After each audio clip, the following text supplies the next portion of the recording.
Hello, everyone, and welcome to this week's episode of the DVC Show, coming to you from the Bob Varley Studio in Orlando, Florida. I'm your host, Pete Werner, joined this week by my good friend from the DVC store, Mr. Jerry Saito. Hello. Our producer, Mr. Corey Fiascanaro. Welcome home. And via Skype, Webmaster Doc, also known as Rob Lindsay, on Hello. disboards.com. Via Skype. I think I said that already. I'm delirious right now. I'm sorry. It's been that kind of day. Yeah. Well, welcome to the show, folks. Hope your week is off to a good start. Before we get started, if you are interested in buying or selling a DVC contract, please check with my friend over here, Jerry, over at the timeshare store or the DVC store, 1-800-550-6493, or you can head over to dvcstore.com. And that's kind of what we're going to talk about today. We're going to talk about what the state of the resale market is right now. A lot of speculation been happening over the last several months regarding COVID and what impact it would have on resale prices. Now, I've mentioned on some shows before, just in case anybody isn't aware, I am now a licensed real estate agent in the state of Florida. With our Moving to Orlando team. Sorry, I'm pointing at your Oh, yeah, right your there. logo there. And I can tell you that from the standpoint of, because, a timeshare purchase is a real estate purchase, just on a much smaller scale than when you're buying a home. And there are some different laws and rules that apply. But at least from the home market, first of all, it's a seller's market in Orlando right now. And that means there are fewer sellers and more buyers. So a house gets listed, we've seen it happen. House gets listed for sale, and within a few days, it goes pending, especially if it's in the right neighborhood and at the right price. It just goes. They don't last. And as a result of that, the prices on it since April, median home prices have increased by about 7% in Orlando through this COVID period. So it's not having any impact. Like I can tell you from our standpoint, in terms of the number of people looking to buy homes, it's crazy. Okay, there's plenty of people looking to buy homes. And of course, if you purchase, well, I won't get into that on this show. That's another show. But because quarantine doesn't apply, the same rules don't apply if you're coming to buy a home as if you're just coming on vacation. But that's another show. Now, it's a little different right now with the timeshare market in that it's a buyer's market, is what you were saying earlier. Is that is that accurate? So it's very interesting what's going on. So there are a great supply of buyers. There's a lot of buyers in the market looking for deals. And there are sellers who are selling because of the unknown and potential, where's the market going? So they want to, they're not necessarily pleased with some of the new restrictions Disney has for ticketing and for vacationing. So sellers are selling, buyers are buying. The demand is incredible. There's so many buyers looking to purchase. And some of these packages, there's a great deal to be had. Some sellers are willing to accept an offer or take something that, again, a couple months ago, they probably would not have accepted. But it's the market is good in terms of pricing. Things haven't changed too much. The demand is good for buyers, and sellers are listing. But there are some deals. So we're selling a lot of properties, and it just depends, I guess, on where that listing is posted. If it's priced high, it's going to sit on the market. If it's priced, within the market or a little less, it's going to go right away. Now, all right. So when you talk about offers, I think we need to be clear with some of you. If you're going to offer $65 a point on a Grand Floridian contract, you pretty much not going to happen. Okay. So that's not what we're talking about, but we are talking people have gotten more aggressive with these offers, and sellers have been more receptive, is what you're saying.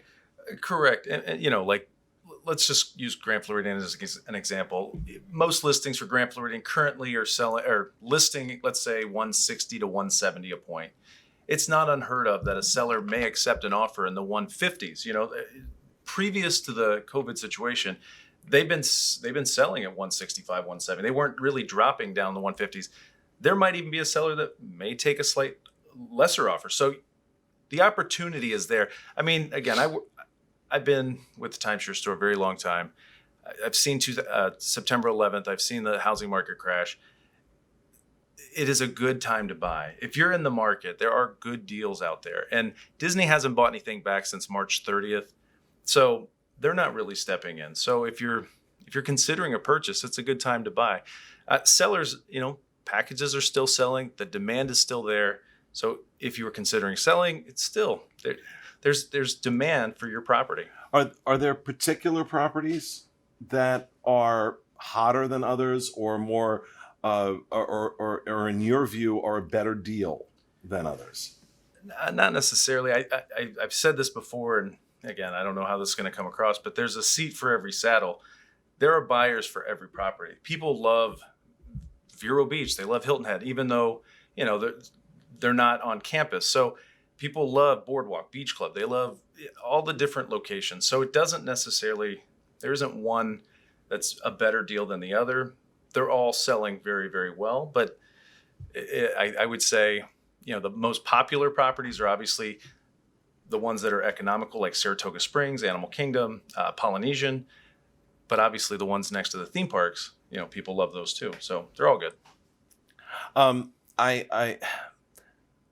I wonder, we really thought, let me speak for myself. I thought we'd be more out of this COVID situation by now than we are. The fact that it's dragging on, and now it looks like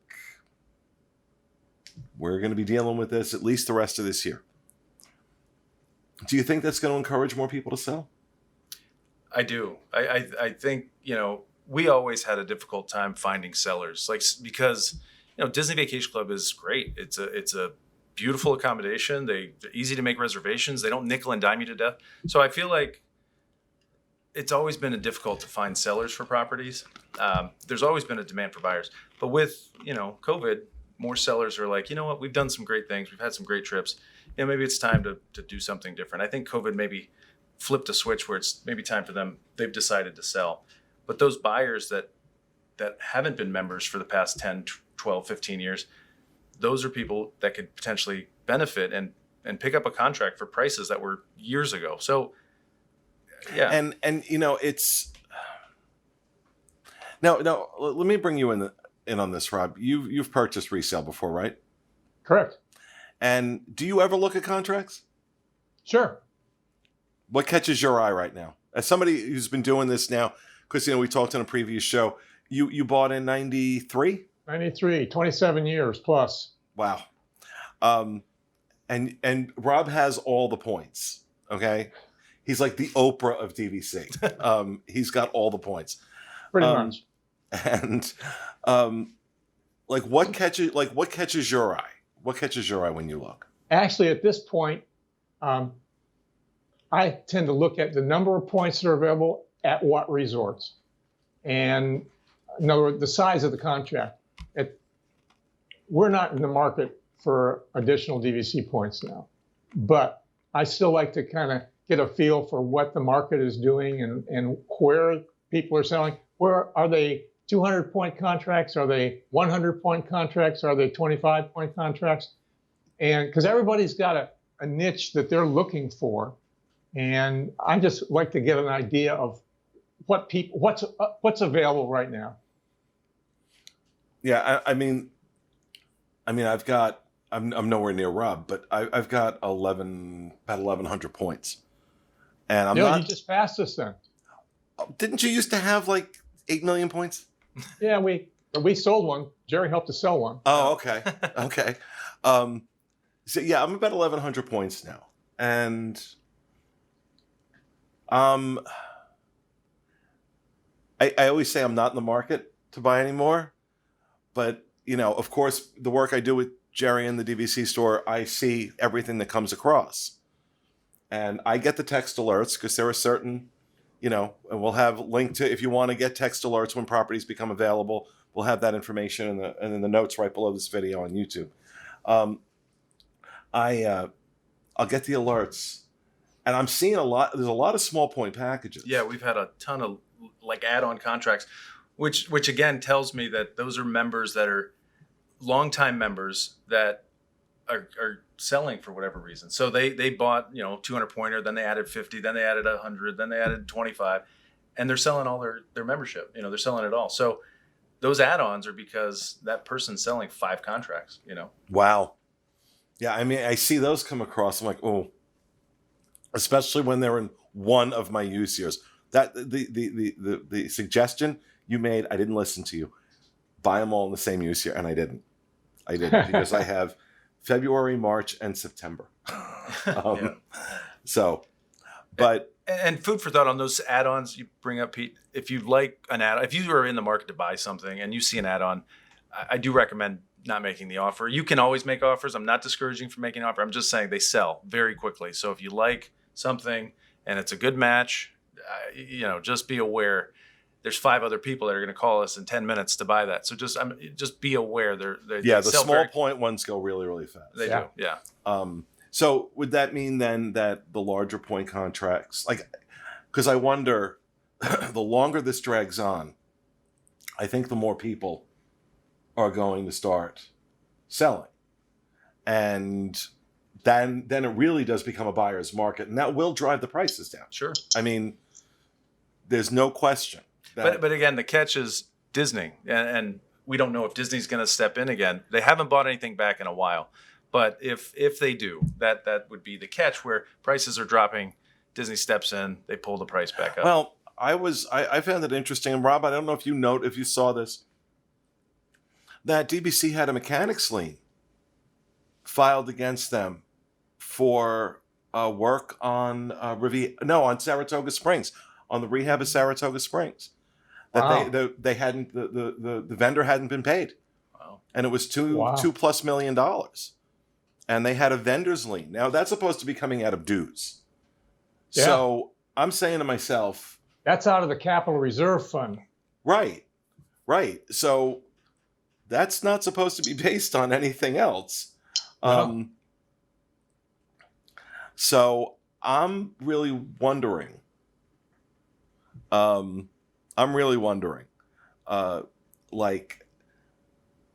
If they're going to start buying back anytime. I don't think they are. It's unprecedented times. Disney's been so consistent for so many years, and this is just a time where nobody really knows what's going on. But what we do know, this too shall pass. This too shall pass. Absolutely. This will not always be. Now, granted, I mean, look, I think the world has changed because of COVID. No question about it. None. Zero. And there will be permanent changes moving forward. I think that will go on for many, many years. But eventually, we will be on the other side of this. I'm sure the people during the pandemic in the turn of the century in the 1900s felt like it was going to go on forever. But eventually, the Spanish flu pandemic, eventually we got past it, right? And this will happen. This will happen again. We will get past this. And so it's about, and I think what we have right now is a lot of people that are watching, trying to find that low point. Right. And what you're going to see is the minute word gets out that Disney has started buying back contracts, you're going to see a bunch of people try and pounce as quickly as possible to see if they can get one through before Disney buys them all back. Right. But the idea is to try and time it so that you're getting it before then. But well, that's what I was going to say. To time the market is any market is very, very difficult. You never know when the bottom is, or where the top is, or whatever the case. So my advice is, if you see something, let's say you're looking, you're interested, you're considering a purchase, and you see something that's a good match, make the offer. You never know. I mean, maybe the bottom, keeps going down. Who knows? Maybe it doesn't. But if you see something, I always say make an offer, try and see if you can get it. I was going to ask Fiasco if he keeps an eye on any of that now, but he just bought a house. So I don't think he's going to be buying any DVC contracts anytime soon. Up until the point where I was like, yeah, let's get a house, I have been getting text alerts for Copper Creek and Animal Kingdom. And, I've gotten the notification a number of times where I saw a low point contract and I got the temptation to. But ultimately, yeah, my mind's kind of off it because we are closing on a house hopefully this week. Nice. Yeah, hopefully. Yeah. It's been a process. Oh, it's been fun. It's been a process. Yeah. Now, I also wonder what's going to happen. We're hearing rumors that Reflections has been scrapped, that they're not going to build Reflections. That has not been officially announced, but a lot of the indicators are suggesting that rumor is probably true. Not the case with the DVC tower out at the Disneyland Hotel. That appears to still be moving forward. And, have they reopened direct sales? I've heard that there is direct sales happening. I don't think they're in the office per se, but they are doing remote sales.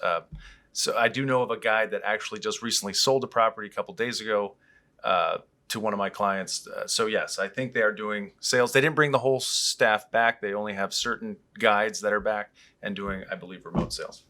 I wonder,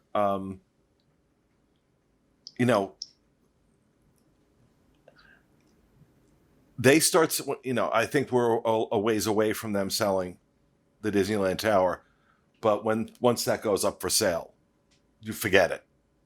That's going to sell out in a matter of seconds. They were already challenged with Riviera before any of this went on. I can't imagine what impact this is going to have. And like you said, the resale market's pretty healthy right now. I wonder, do you think there's any possibility that Disney lowers the price on direct sales? I would think so. I think they're in the business to sell property, and if they're not selling, they will do what it takes to motivate a buyer to buy. So I do think they would make incentives that attract buyers. Right. So they won't. They would not. You don't think they would actually lower the price? They'd still keep that price per point of $195, yeah, but offer these incentives that effectively lower it to something else. Right. But you would imagine those incentives would be unprecedented if they did it, right? I mean, isn't that what's coming next, Rob? Don't you think? I believe they're going to have to. That they're going to have to fatten I don't think they're going to lower the price. They have not historically done that, but they have sweetened the pot with these. They had some incentives that were double points. You buy 10 points and we're going to give you. You buy 25 points and we're going to give you 50 for the same price, type of thing. But, well, now there were other incentives years back where they offered annual pass vouchers. So you not only got a discount, but then they also gave you annual pass vouchers. So they do offer some creative things to get you interested. I think we're definitely going to see something along those lines. I think they're going to have to. They're going to have to, and I think they're going to have to before the year is out, because I think if anything, I think you're going to see them do it before the end of September, because that's when their fiscal year ends. And right now, this fiscal year is going to look horrifying. But remember, these are all different business units, right? They're all treated, even though they're all quote unquote owned by Disney, they're all run as separate business units. So I got to wonder what DVC is going to do to generate revenue, because right now they're not generating anything. They're not because dues and that's not revenue, right? That's got to be dues, and all that stuff has to be held for certain things. They're not allowed to use that to go buy themselves Louboutins. They gotta use that for very specific things. So, the money that they need to run the operation. Has got to come from somewhere. It's got to come from somewhere. So very interesting. I'm very interested to see how it all plays out. I mean, already, I hate using the unprecedented word, but it is. It's unprecedented. Everything we're seeing. But from a business standpoint, it's been fascinating to watch. It has been fascinating to watch. And I'm interested to see what they do. But, it's well, I guess we'll just find out. We'll find out. But if you're interested in making an offer on a DVC contract or selling your DVC contract, 1-800-550-6493. Ask for Jerry or anybody. Anybody can help you. And they'll be more than happy to help you out. So that's going to do it, folks, for this week's episode of our show. We hope you enjoyed it. We'll see you again next week with another edition of the DVC Show. Have a great week.